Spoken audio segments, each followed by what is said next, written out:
Good morning. How are you this morning? Welcome to the second episode of Start Now with Linda show, and I'm your host, Linda Adamowski. I'm so happy to have you here with me again this morning. Today's topic is an interesting one. Would you recognize verbal abuse? Would you know what it was? Could you see the signs of it? It's not that obvious. It's a little bit tricky because there's no scars. There's no dark glasses to hide the black eyes. There's no turtlenecks to hide the choke marks. There's no long sleeves to hide bruises on the arms. And yet it is super painful. The scars run very deep.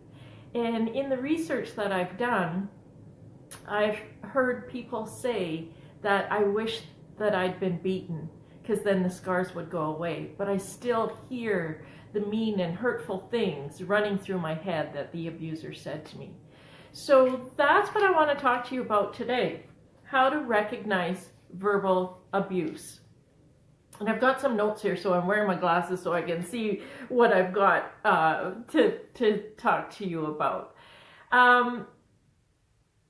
So verbal abuse is just as abusive as sexual abuse or physical abuse. It is still a diminishing of you. It's a control thing with the other person. They are trying to control you in some way. It actually has nothing to do with you. It is more to do with the other person. And because it's not as easily seen by other people around you, we don't always know it's going on. It's not always as visible. So if we see it very often, and we've heard about it so much in playgrounds and schools, in bullying, we've heard about tragic stories of young people committing suicide. We hear about bullying on on social media. All of that is abuse. We hear about it. I recently watched a video of Mickey Rooney when he was 93 years old. He actually took, I believe it was his stepson, to court for verbal and elder abuse. All of his possessions were taken away from him. He was verbally abused. Food was taken away from him. Again, a diminishing of himself. We see it, possibly you've been at a checkout in a store, retail store, and the person in front of you is berating the clerk for something that they had absolutely no control over. Perhaps you've been in a restaurant where the person or someone at a table next to you is going off abusively with a horrible outburst, again, for something that possibly the waitress or waiter did not have any control over. I actually was out for dinner once with someone and another, I think it was my sister and her boyfriend at the time. And they had ordered a steak medium rare. And when the steak came, he cut into it and said, "This isn't medium rare. Look at this. Is this medium rare?" And we all kind of looked at it, and honestly, it looked medium rare to me. And he called the waitress, complained profusely, had the steak sent back, and the table went very quiet, because that's what maybe that's not what you do, but that's what I tend to do. I don't speak up and say, "Look, the waitress doesn't deserve that. That steak is actually looked to me like how you ordered it."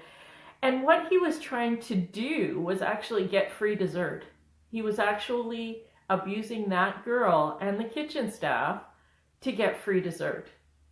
And it made all the rest of us at the table feel awful that was so manipulating and controlling of him. Another place we see verbal abuse is in sports fields and arenas. A spectator or a parent is screaming their lungs out and berating either the coach or someone on the other team or a referee or someone for for the way they were playing their game. Again, out of control, they're playing the game the way they're playing the game. And another place that it's pretty prominent is road rage. Road rage is verbal abuse. And it's an interesting point of view that they feel that someone else isn't driving as well as they should be, and when they could really just stay calm and drive around that other vehicle, or see if that person needs help. Maybe there's something going on health-wise, or they're lost, or whatever that is. The one place that it's maybe not so obvious is in the home.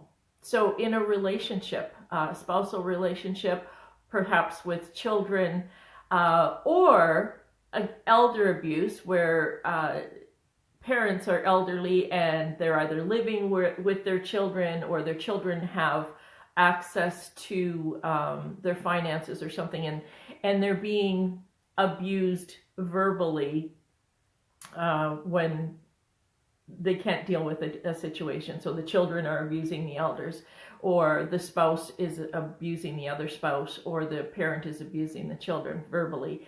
And it chips away at your spirit. It chips away at your self-esteem.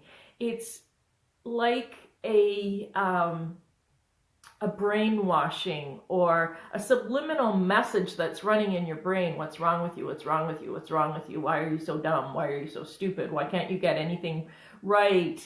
You're always making mistakes. I told you that. Why don't you never remember anything I tell you? Yes, I told you that. Of course I told you that. And so you start questioning your sanity. You start questioning your memory. You start questioning, it's like, wow, well, if they told me that, how come I can't remember it? Like, what is wrong with me? And so you start actually abusing yourself, because you start running that loop in your own head going, what's wrong with me? And all the other things that you've heard being sent to you, or outbursts to you. It's also a way of totally ignoring you. You get spoken over, you get interrupted, you get ignored when you're spoken to, and perhaps not even answered when you ask something of the other person. They just totally ignore you. So I went to a lawyer recently. So in the journey of starting over, I decided to go to a lawyer and get some advice, a family lawyer. She's an amazing woman. If you're in the Kelowna area and you need family law, she does mediation rather than taking it to court, and her name is Aurora Johansson, and her firm is called Inside Passage Law. Wonderful, beautiful lady, and she actually teaches, works with her clients, and offers them meditation. She offers them breath, mindfulness. She teaches them ways to stay calm in what can be a very stressful situation, and rather than going into the anger and frustration and despair of the situation in a separation, she gives you tools to help you, which, I mean, we could have talked all day. So thank you, Aurora, and if you would like her information, please give me a call. So I went to Aurora for information and some closure, and I left about 2 hours later with a with a name of a book on verbal abuse. And it kind of took me, I had to take a step sideways, because like I said, I have never been beaten. I've never been sexually abused. And to have someone suggest that I had been in an abusive relationship was kind of like, And honestly, in relationships, I'm not going to say that this is in all cases. Perhaps when you've been in an abusive relationship, you saw it right from the start, and you didn't stay with it long. You got out. It was what it was, and you saw it, and you got out, and you stopped it right away. in some situations, it is very subtle in the beginning. There are some signs, but you put them aside and you even make excuses.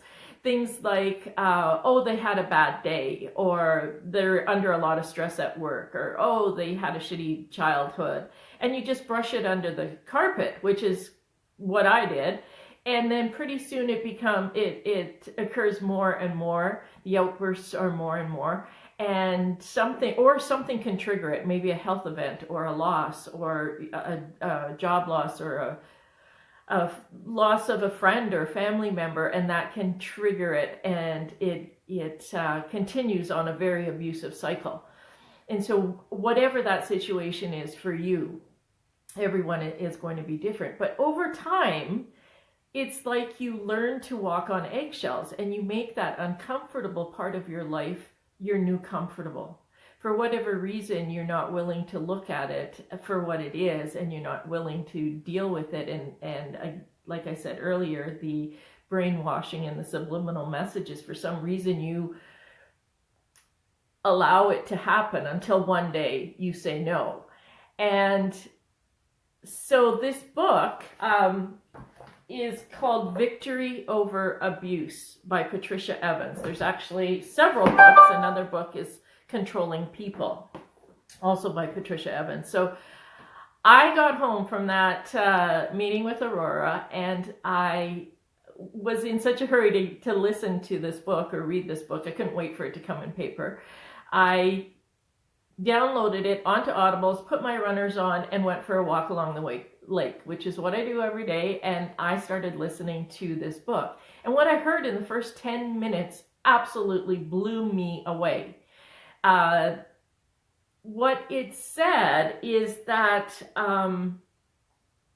when someone is being abusive, they don't define you as a separate person. And so whenever you have a different thought or a different feeling, or you're spontaneous, or you have a different belief, or you question their beliefs, they are threatened, and they can't handle you being a separate being from them. And it can stem from, childhood abuse. It can stem from other things, and you'll want to read the book. So when I heard that, I was like, wow, things start ticking. And I really had to take a step back and go, okay, this actually makes sense.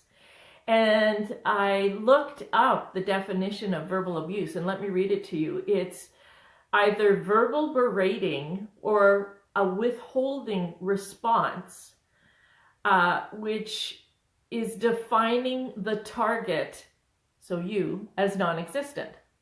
And that's kind of how I felt. I felt non-existent. And so I got home from my walk, and I started writing. I started doing research, and I started writing. And what's kind of interesting is I've actually been in a lot of classes over the last 5 years that dealt with abuse, that talked about abuse. And I even worked for an abuse expert, Dr. Lisa Cooney, and I have her book here, and please let me know if you're interested in this resource as well. Dr. Lisa Cooney is a psychologist who lives in Texas, and her book is Radically Alive Beyond Abuse. And I worked with her for about a year, and was on many telecalls with her and seminars and workshops about abuse and moving beyond abuse. So I knew a lot about abuse, and yet this conversation about verbal abuse was something very foreign to me, something that I'd never really heard about or talked about. And again, it was possibly because it was something that I just sloughed under the rug and made excuses for. So you may have heard what someone else says about me or thinks about me is none of my business. Kind of a quirky little thing. And it really isn't. It's more about the other person than it is about you. It really has nothing to do with you. It's about where they function from when they are, when people are prejudiced. It has to do with them, not the people that they are prejudiced again. When people are verbally abusive, it has to do with them, not the people that they are having the outrageous outbursts at. When someone is sexually or physically abusing you, it has to do with them and not with you. It's kind of like if a mean person is walking down the street and there is a dog there and they kick the dog. Was the dog looking for the abuse? No. So you are not a victim. You are not to blame. You did not cause this. You did not ask for this. And yet we tend to stay stuck in it.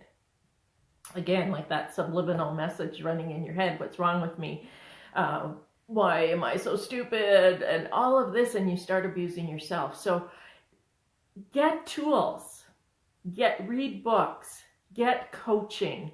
And another thing I did was have energetic body work done to release the places in my body that abuse had been locked into my body, because thoughts get locked into your body, and if you don't deal with them and have them released, it can come back, show up in your life in other ways. So I wrote a ebook. Kind of interesting, because I've always said I don't like writing. I have nothing to write about, and I've now written 2 ebooks. So this ebook is called How to Recognize Verbal Abuse. It's Not Always Obvious. And it's my gift to you. I will place the link after this video. It also comes with a free call. I will be doing a free call next Wednesday at 1 p.m. Pacific time, and we will delve into abuse and the abuser and you, and how to move beyond it, how to stop telling the story that you were abused, how to stop being the victim of it. You are not to blame. You did not cause this. You did not choose this. You did not create this. And how can we move beyond that? So I'm here as a resource. I've got other resources here for you to go to. You might kind of be looking at your life or, someone that you know that may be in this kind of a situation, and how can we all be a contribution to stopping it in its tracks. And that actually is one tool, is saying, stop, I am not stupid, or whatever it is that you're being called. Please don't call me that, or please don't say that again. So I would love for you to download this PDF, this book, this ebook that I wrote on abuse. I would love for you to join me next Wednesday. And please drop comments here that this has been helpful to you, that there was some information, something in it that resonated with you. Please like and share it so other people can find this, because like I said, it's not always obvious, and it can eat away at you if you don't have the tools to move beyond it. So happy Tuesday. Have an amazing, wonderful day. As you can see, the sun is shining behind me here in Summerland, BC. And I look forward to talking to you again next Tuesday. Stop by for Start Now with Linda show.